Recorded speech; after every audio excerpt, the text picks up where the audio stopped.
So recently, the internet has been obsessed with this movie. I think it's called Morbius. I mean, it's gotten rave reviews from fans, and I mean, hey, it was so popular it got streamed 24/7 on Twitch. However, the reviews from critics aren't great. Plus, I mean, these trailers were not doing this movie any favors. But I mean, come on, I'm morbidly curious, and besides, it can't be that bad, right? Alright, just got out of the movie. It had some great fights, some interesting characters, and I just love what they did with this movie. It was just a lot of fun overall. Oh wait, we're talking about Morbius? I thought we were talking about Sonic 2.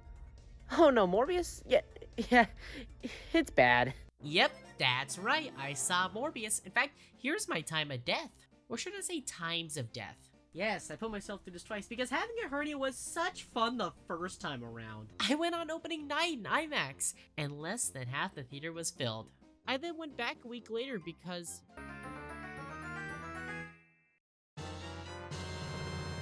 it eventually went on to make over $283 more billion, which is code for it just barely broke even at the box office. Mostly because this movie is bad. So bad, in fact, that people went on to meme the movie into oblivion, which resulted in it gaslighting some people into thinking this was a good movie. And to those of you who are saying, oh, it's the greatest movie of all time, what the hell are you talking about? Have you actually seen the movie? Can I invite you to watch literally anything else? But before we get to what the f***, we must go back to 2017 when Sony decided to announce Venom and the fact that they were making a shared Sony Marvel universe featuring Spider-Man related properties, which is code for Spider-Man takes too much effort to make. We have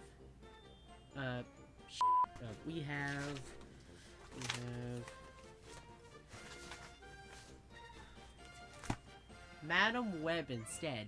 Matt Sazama and Burke Sharpless are responsible for making audiences everywhere fall asleep while watching Morbius. They wrote the script while the studio got a relatively unknown director and got Jared Leto as the legend.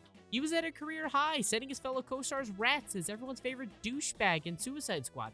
Filming took about 3 months, beginning in February of 2019 and ending in April. Now you might be aware that Jared Leto might be a bit of a method actor.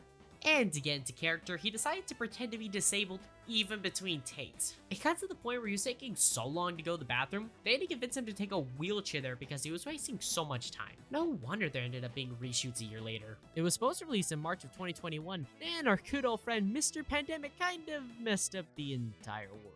Then it felt like they were playing a game to see just how long they could get away with delaying it because they actually watched the movie. It got delayed a total of 5 times. And if you ever see a movie getting delayed this much, f***ing run. It actually almost ended up as a January movie, because you could always have confidence when you see a movie releasing in January. But instead ended up as the world's worst April Fool's prank, because Sony decided they just had to try to keep Spider-Man No Way Home's momentum going.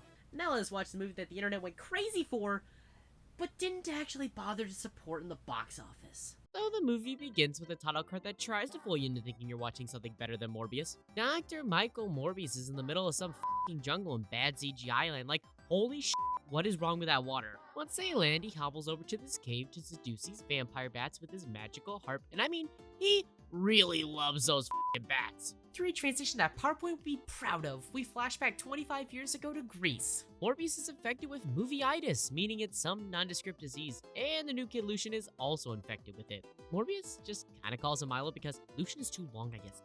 I don't know, they never really get into it, they just sort of go, your name is Milo now, alright, cool. Milo then keels over and starts to die, only for Morbius to fix an extremely complex machine with a pen because he's got the power of plot convenience on his side. Morbius then heads over to America to go to a fancy school, while Milo is stuck here dealing with some asshole bullies who decide to beat up the disabled kid.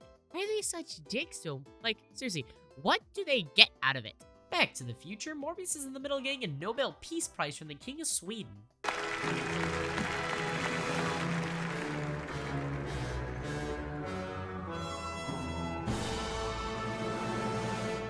can't believe you dissed the King of Sweden. I can't accept a price for the byproduct of a failed experiment. Did you feel that burn? You sure didn't see it. Wait, what was even the point of that scene then if you're not going to show him rejecting the prize, just to say in the next scene I was such an asshole for insulting them? Anyways, one Dr. Martine Bancroft comes in to confront him over his giant test tube of bats. Turns out the harp from earlier was a bat trap, but seriously, how the hell would this trap that many bats, let alone one? Like, how does this work? Morbius is trying to use these bats as a way to cure his movie-itis. Except Morbius is terrible at his job. He's on his 117th attempt, and wouldn't you know it, it fails spectacularly. And at the same time, that girl from earlier is about to have a stroke, so they put her in a coma, and we never see her again. Does she make it? Who knows? I guess I hope she pulls through. At least this little experiment wasn't a failure after all, though. He goes to see Milo and his father, who got filthy rich over the years. So rich that he's willing to bankroll his highly improbable, reckless, illegal, and quite frankly stupid f***ing experiments. They go out into a small place known as International Waters. Very specific there. Now, over 100 tests later, they're ready for human trials. So through a quick stabby of his spine and we're off. Except, uh-oh, he gets turned into a vampire. Don't you just hate when that happens? Thanks to this guy who's an absolute dick for literally no reason, Morbius breaks out. Then he rips them apart and slaughters them. Well, as much as you can slaughter people in a PG-13 movie. And by that I mean he vaguely slashes at them. Like, Morbius is so considerate of other people, he even socially distances himself when he kills people. Like, look at that slash, he's like 4 feet away. Ah, how poetic. A vampire in a bloodless world. Like, even when we have a close-up on a guy who got his neck slashed, I can't see any blood. Eventually, Morbius comes back to his senses and apparently puts steroids or something in this room, because he gets fucking ripped. He went from back to being just bones to being jacked as shit in under a minute. Morbius then erases the security camera footage, calls for evacuation for the whopping one person who's still alive, and his next course of action is drowning. Like, holy shit, he actually jumped. What's his plan here? He's like 13 miles off the coast of New York. Swim there with his once limp, useless legs without any prior experience swimming? Ah, but he does all that off-screen. Everyone knows that when you're off-screen, anything is possible. Now FBI agent Tyrese Gibson is on the scene and here to solve the case. Or look at paper bats, that's good too. Yep, just keep looking. Meanwhile, Morbius is walking around the hospital. You know, his workplace, where people know him and know about his disease. He then stumbles into his lab and then drinks some blood like a juice box. Yum, yum, yum. And you see all those blood bags? Take a good look at him because this is the most blood you will see in this movie. So what actually are Morbius's abilities? He can drink blood, check. Jump around with really bad particle effects, check. Great connection to bats, check. Echolocation, check. Also, I love how he explains what echolocation is for himself. I've even developed a form of echolocation, bat radar for the uninitiated. Wait, these are his own logs. Why would he not know what echolocation is? The echolocation effect isn't bad, but dear God, I just hate the stupid f***ing particle effects. I get that it's supposed to show how enhanced he is now, but they just look incredibly cheap. Like something straight out of a sci-fi movie, not a multi-million-dollar production. We also have artificial blood, which is just blue yogurt trying to cosplay his blood, that will eventually lose its effectiveness for Morbius, and he'll be forced to drink regular blood. You know, like a normal vampire. Which is code for the studio says this must be a PG-13 movie, and by God, it's gonna stay that way. So that way, even little Jimmy can join in on the fun. Milo wanders in while he's testing the effects of blood withdrawal on himself. Morbius asks him for some blood, pretty please, and Milo gives him the blood. And come on, man, live a little. He literally drinks the blood the same way every single damn time. Did they not pay him enough to come up with another way of drinking it? Once Milo finds out that Morbius is cured, but he won't give it to him, they start to argue. Morbius says that this is a curse. So have fun with that funeral. I gotta learn how to fix this. Meanwhile, Dr. Bancroft wakes up and is being interviewed by FBI agent McGee over here. He tries to interview her to figure out what happened on the ship, and why are the crime scene photos more graphic than the movie itself? She pulls the good old amnesia card on them and they leave. The next day, Morbius finds out that someone was killed and thinks he may have blacked out and killed her. So he packs his bug-out kit, but when he goes to leave, he runs into Thing 1 and Thing 2. They realize that Morbius may have killed someone, so they try to arrest him. So Morbius uses the power of his trails to escape to the roof. Morbius then, apparently forgets how gravity works, because now the laws of physics no longer apply to him as he's almost blown off the roof by a light breeze. Until the FBI guy shows up and yells, "Enough!" Seriously though, how the hell did he get up like 30 flights of stairs almost as fast as the goddamn vampire? Morbius then gives himself up, even though he's faster than a bullet, but whatever, he's in prison now. Where they're like, 8 dead mercenaries, whatever, who gives a shit. But this random ass nurse calls for a manhunt. His lawyer Milo shows up and gives him the best defense. I don't believe it. You're not capable of that. I know that all you've ever tried to do is help people. Your Honor, I was just doing them a favor. I mean, come on, like I'm capable of? Damn it! Milo leaves and like, seriously, this place has the worst security. They don't run background checks and let him leave a bunch of shit in his cell. It's a miracle no one's broken out yet. Oh. Now Morbius is on the run looking for Milo, the true killer, who is busy killing this newspaper salesman in the middle of this busy street, and literally no one cares. Must be another Tuesday or something for them. They have a little fight, which just looks awful. It looks like it was made in the early 2000s. At least Matt Smith knows what movie he's in. Woo! We've evolved!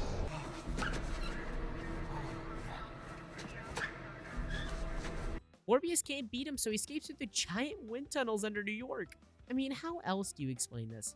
The next day, there's a citywide manhunt for Morbius, and what does he do? He goes to meet his known associate in a public bus. Jesus, it's a miracle he hasn't been caught yet. They go to a diner to discuss how to take out Milo, unhooded, while his face is plastered over every newspaper in sight. Yeah, that makes sense. He says his powers are great and not at all a curse because of the artificial blood, which is keeping him stable and not bloodthirsty like Milo. When all of a sudden, some people try to pay the cashier with a fake $100 bill. She won't accept it, so they give her 2 more and walk off. What has changed? It's still useless. If a small diner caught it, what makes them think they're gonna get away with it literally anywhere else? Morbius then gives Dr. Bancroft a murder grocery list, while Morbius follows the thugs from earlier back to their hideout where, I shit you not, he tells them, yeah, just leave all this sciencey stuff. I am gonna need your laboratory. You can keep all the money, all your little toys, just leave the sciencey stuff. He kicks their asses, makes a bad Venom joke, and gets ready to get to work and We interrupt this regularly scheduled Morbius to bring you this random ass music video. What? what the hell is this? It's so fucking stupid and absolutely does not belong in what is trying to be a serious movie. How is this the most entertaining section of the entire movie when it really shouldn't be? Anyways, he goes out and kills some more people, and the police catch on that there are indeed 2 killers. Even though there were several witnesses in the subway when Milo killed like 5 people, but this is a news scene, so we're just gonna forget about that. Earning the killer the moniker Vampire Murderer. Wait, doesn't that imply they're a murderer of vampires? So his dad finds out that Milo is a vampire and tries to talk him down, but as soon as he brings out the blue blood, it's all over for him. Morbius, meanwhile, is busy working on a way to kill Milo. Deadly to bats, fatal to humans. Man, I didn't know we had a walking thesaurus with us on set. He's made one to take care of Milo and one for himself. He feels it's his responsibility to end it all because he started it. His dad then calls him instead of, calling the hospital for help, and Morbius rushes off to him. He ends up dying due to that whole slash stomach thing, and through his echolocation, Morbius hears Milo murdering his girlfriend. He doesn't end up making it in time, so his girlfriend spends her last moments biting Morbius. Pinky! Then he drinks her blood and gets a power-up like in a video game. Then we get to our final fight, and it's certainly a fight in a superhero movie, that's for sure. The camera work here is just a fucking mess. Half the time I can't tell what's going on because they feel compelled to try to do these cool shots, and instead it just ends up disorienting me. It feels like I'm watching a 5-year-old play Call of Duty for the first time, only they just figured out how to move the camera. Plus, it's just way too damn dark to see just about anything, except for those stupid fucking particle trails. Meanwhile, the fight itself feels like I'm watching a shitty video game trailer. They somehow end up in the sewers. Don't ask me how they got there because I honestly couldn't tell you. Where Morbius learns he can airbend bats. So he launches a Kamehameha as sewer bats that punch Milo in the goddamn face and kills him with that serum from earlier. He proceeds to not kill himself with the same serum because that was a different scene and this is the end of the movie, so at this point, nothing matters. He then flies off with thousands of sewer bats, but hey, his girlfriend comes back to life at the very last second for the inevitable sequel that this film will get when it does great at the box office. Oh. We're not done yet though because we still have 2 agonizingly terrible post-credit scenes left to go! The first of which is the Vulture coming over to Sony's stupid fucking universe through Doctor Strange's spell from Spider-Man No Way Home. Hope the food's better in this joint. Okay, first of all, that is definitely not how Doctor Strange's spell works, because that pulled in people who knew Peter Parker as Spider-Man, and then subsequently sent those people back to their respective universes. And secondly, the dialogue in these scenes feel like they were written up by the marketing department, and like Michael Keaton was forced to say them at gunpoint. it feels just so fucking tone deaf. Like they think, oh, the fans will fucking love us for this. Meanwhile, the fans will just go, what the fuck was that? Anyways, more on that later. He gets out because technically he didn't do anything wrong in this universe. And in the second post-credit scene, Morbius is driving a car through a desert even though he can fucking fly. He doesn't need a car. Where'd he even get one from anyways? Doesn't matter because Vulture shows up in his MCU suit. Wait a minute. How the did he get his suit back? It was made from Jatari tech for the first Avengers movie. Oh, it. Just watch this. I'm not sure how I got here.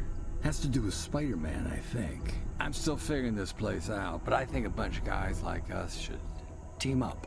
Could do some good. I can 100% assure you that Michael Keane was just shoved into a recording booth while some intern was just thrown into the suit in front of a green screen. And good for that intern. I sure hope they enjoyed it. It never feels like both of these guys are in the same scene. Sony just doesn't understand what makes for a good tease. Iron Man is a classic example of a good post-credit scene. Back in 2008, no one knew what the fuck a Groot was or who Captain America was, so when Nick Fury showed up and mentioned the Avengers, the people who were in the know were excited, while everyone else was just happy to see Samuel L. Jackson because, come on, who doesn't love a good Samuel L. Jackson cameo? It also drummed up interest in this whole Avengers thing and kicked off the MCU we all mostly love. Here, they clearly tried to do the same thing, teasing the Sinister Six, only it was done far more competently in No Way Home, and they only had 5 villains! Plus, even with these scenes on their own, they make no sense with so many inconsistencies, like, how did Vulture get here? How did he get his suit? How did he find Morbius? Why does he think this is Spider-Man's doing? Extraterrestrial threats happen every Tuesday in the MCU. There's literally no reason for him to think this is Spider-Man's fault. These feel shoehorned in to try to capitalize on No Way Home and write off the coattails of the MCU and failing miserably. These come off as the most corporate, PR-driven post-credit scenes I've ever seen! So yeah, I think it's safe to say that Morbius didn't do too much at the box office. Literally, one person I knew was interested in seeing this movie, and I'm not sure they ever went. Meanwhile, I was just happy I could stop seeing those damn Morbius trailers in every single goddamn movie I went to! However, something unexpected happened for Morbius. Internet meme culture caught on to the film, making it more popular than ever. So much so that Sony decided to re-release it again in theaters, perceiving all the memes as dollar signs, only for it to flop even harder. Like, I'm sure it probably cost them more money than they made convincing theaters to put this train wreck back into theaters. Now people are trying to get them to do it again and re-release it for a third time, claiming that we were all just busy that weekend. And dear God, I hope they do. I just want the pleasure of seeing this film die a third time.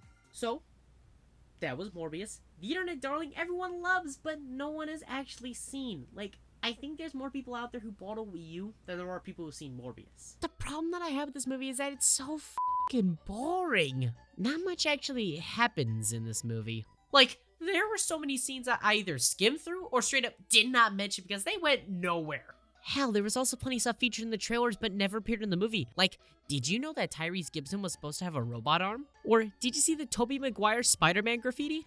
Although, let's be honest, they probably did us a favor. It feels like a movie that would have come out in the early 2000s alongside Daredevil, Elektra, and Blade Trinity, not in 2022. The camera work is either bland, like it's shot, reverse shot over and over again, or it was way too damn hard to tell what's happening. The story is the most generic thing I've ever seen. Like, if you've seen a comic book movie before, you've seen this movie. The only saving grace is Matt Smith and the insane performance he puts in. He manages to salvage some of the scenes in this movie, but he can only do so much for a movie that's as fundamentally flawed as this one. Jared Leto, on the other hand, he's fine. I would just say it's one of his more boring roles. Like, I think you could replace him with another actor and not much would change. Oh yeah, did I forget to mention this part of the Sony universe? Because it is, and it's easily the messiest shared universe I've ever seen. Like, our lineup is Venom, Let There Be Carnage, Morbius, and what's next? Venom 3? Kraven the Hunter? Madam Web? And imagine for a moment, you go through all the trouble of getting to CinemaCon in 2022. This big opportunity to get some sneak peeks at Mandalorian or, ooh, maybe a new Spider-Man movie. Sony then comes out and hypes up this big new entry into their shared Spider-Man universe. And instead, you got f***ing El Muerto. I think it was the moment you could collectively hear the internet going, huh? You might be thinking, Tyler, surely you're making this up. Nope. He's real. He's a character that literally no one has heard of. Not even hardcore Spider-Man fans know who this clown is. Like, I can go through a top 100 list of Spider-Man's villains, and he still would not make that list. Oh, but don't worry. If you're looking to catch up on what you've been missing out on before his big film debut, you got a pretty short list. He's appeared in 2 issues in the mid-2000s, and that's it. Like, this is seriously their lineup for their shared universe? They have to face the fact that most of these villains need Spider-Man to bounce off of to work and to stop trying to shoehorn them into their own movies. As long as people keep going to see them, studios will keep making them. Well, I guess I'll end up seeing you back here in 2 years for El Muerto then. Until then, I can at least take solace in the fact that I spent $35 just to make fun of this terrible movie. Wait a minute. Oh my god. I'm part of the problem. I'm such a fucking idiot.